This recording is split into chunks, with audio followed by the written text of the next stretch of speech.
not paying a lot. Certificates of deposit are insured investments through the bank. But needless to say, that money needs to be earmarked. It needs to be available where you can get to it, but it doesn't need to be in the emergency fund. It's that extra short-term savings. So I'll break this down. 1 to 2 months needs to be in checking, just for cushion, just for day-to-day, month-to-month. As things come in, things come out. Then it's important to have the emergency savings. That's 3 to 6 months. And then this would be and beyond that. And this may be where you're throwing $25 a month, or as you get bonuses, or you get extra Christmas, or whatever it may be, you're throwing money at that. But you need to make sure that you've got a time frame. This isn't for tomorrow. This is for at least 12 to 24 months. And some people can do it mentally. I really struggle with that. Yeah, it's really tough to do that. Some people are really good, really disciplined. I have help because I have someone else who's spending money. So for me, to protect, for me, it's better to have that money set aside, just so that way I know that that money's dedicated for that purpose. But I'm also not trying to do it all at once. I get it. I know Christmas is coming, and I've got a plan for that, as best as I can. But again, I'm doing it small. I'm doing it very, very small. I just don't like to be caught off guard. I don't think anybody does. And then, as another part of that, or the next S on the acronym, is investment. And I'm not going to really go into the investment conversation. This is going to be more about budget and more about savings. But when we talk about investment, and you're going to talk about allocations and diversification, and we can skip over those slides, it's just important that you know that as you move forward, as these important things get addressed, especially in your working lifetime, it's going to be really, really critical for you to become more proactive and more independent when it comes to retirement savings. And I encourage you to attack that and do it in a way with some significance, and also knowing it's a long-term plan. Thank goodness it's a long-term plan for most of it. So what I'll do is I'm going to skip forward to the credit aspect of this. And credit it's a very, very powerful tool. It's in responsible credit. It takes a lot of monitoring. I think you need to understand how it works. Debt is, it's a 4-letter word none of us like. But there is reasonable debt, and there's responsible debt, and then there's the other, and that becomes a little bit more problematic. When we talk about reasonable and problematic, good versus bad, when we think about the good debt, and we can talk about mortgages, we can talk about, you can even get student loans, if you want to look at it from that perspective. But again, responsible monitoring of that credit is going to be very, very important. When we talk about the bad side, that more is on the consumer side. That's where you're looking at, getting the Kohl's card, or the Target. They're more the debit side. But everyone has their card. Again, it can be a really, really bad, problematic, just a vicious cycle, and more of a snowball effect as it relates to that. So I think it's important to look at how all that works, and really how that affects you, because in the end, it's going to help determine what rates you get, how it's going to help you in the future to be able to get the best possible loan, best possible interest rate. But in 2009, there was a Credit Card Act passed, and one of the requirements was creditors must include on their credit card statements how long it will take to retire the debt, if only the minimum payment is paid.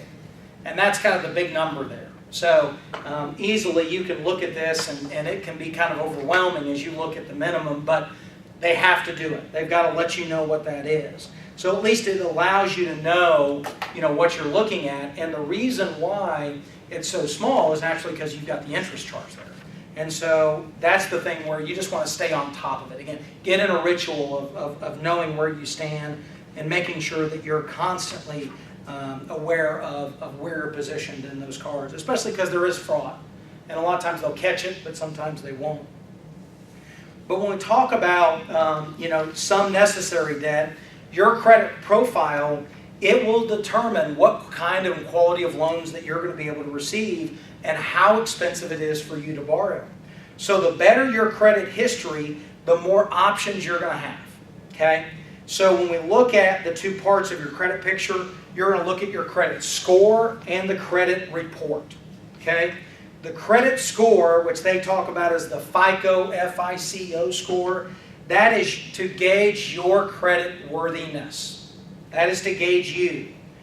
Those individuals with higher FICO scores will get better interest rates on their loans. Is there only one FICO score? There's only one FICO score. Okay. Now there's different credit reports, but there's one FICO score.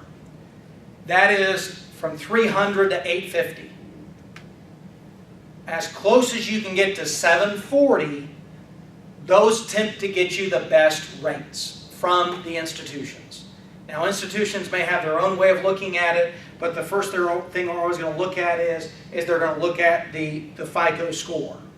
So those that are below 620, and banks are really hard on this, that after 2008 and 2009, they really need to lend to quality customers. The auditors and how they are audited are very, very focused on making sure the banks don't have a lot of high-risk loans. For those individuals that are 620 and below, that may be in that category. So you just need to be more mindful. Now, what does that mean? That means if you're below that, you may need to come to the table with more money on a down payment, or your interest rate won't be 4%, it'll be 6%. So, again, it may not be you're not excluded, it just may mean it may be more expensive, if that makes sense. So, and it's all based on really three factors: history of on-time payments, and this is the next slide here. How you use your credit. So let me go to the first one. So if you're making payments regularly on time, that's obviously good. Your credit utilization, meaning if you have a $10,000 limit and you're using $1,000 of it, that is good. That is good. 0 to 9%, right?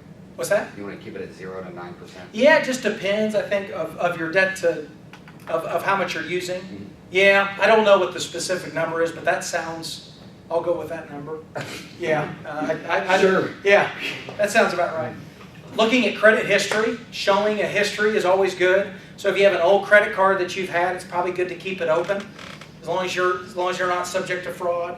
And then also looking at recent searches. Now, little searches, running credit reports aren't a bad thing. It's just one of those things, if you're doing it all the time, if you're doing it every 3, 6, 9 months, it makes sense to do that. It makes sense to do that because you're wanting to monitor your credit for fraud.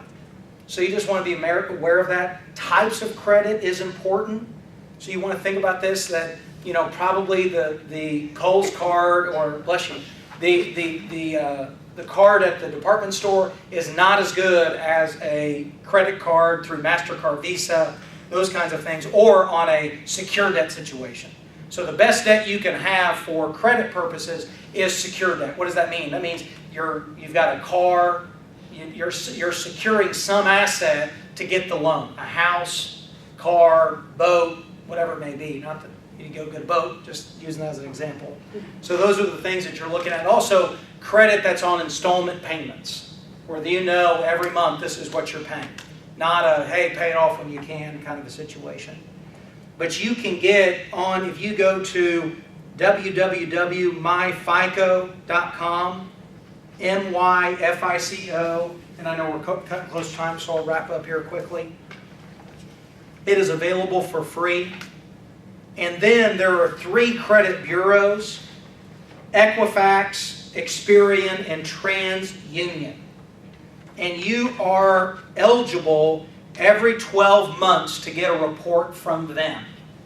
So every 12 months you can get a report from Experian, from TransUnion, and from Equifax. What's the effectiveness? Because I have the Experian, an account with Experian, and I check it.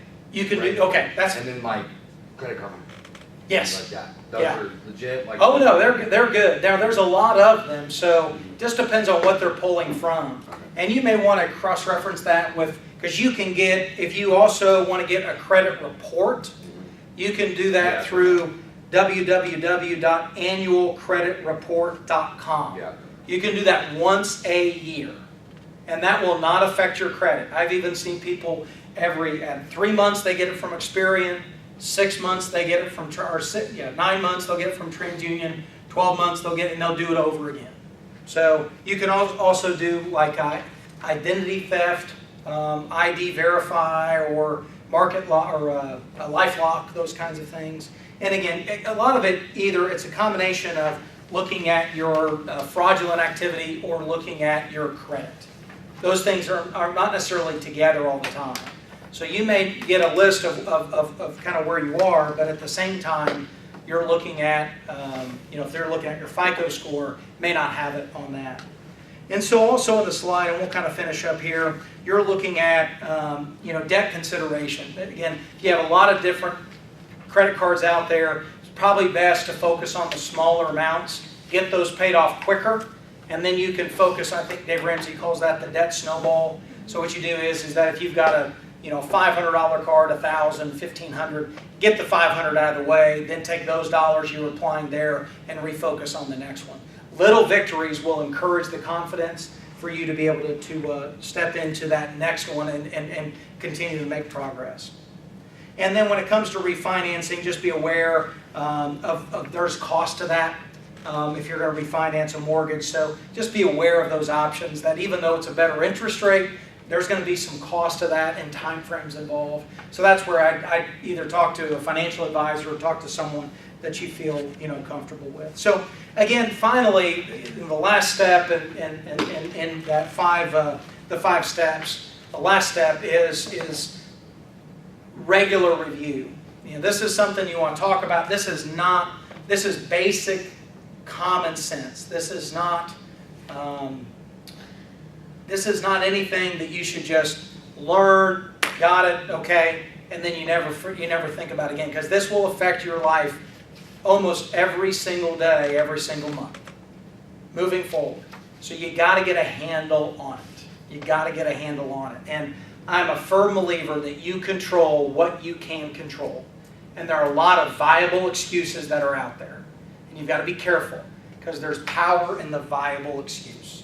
And we can find lots of reasons not to pay things off, but eventually it does catch up with us. But I think by practicing the habit and the discipline, without question, those characteristics are going to allow you to be a lot more successful financially, as you move forward. So, sorry the slides didn't work, but I think we got through it pretty well,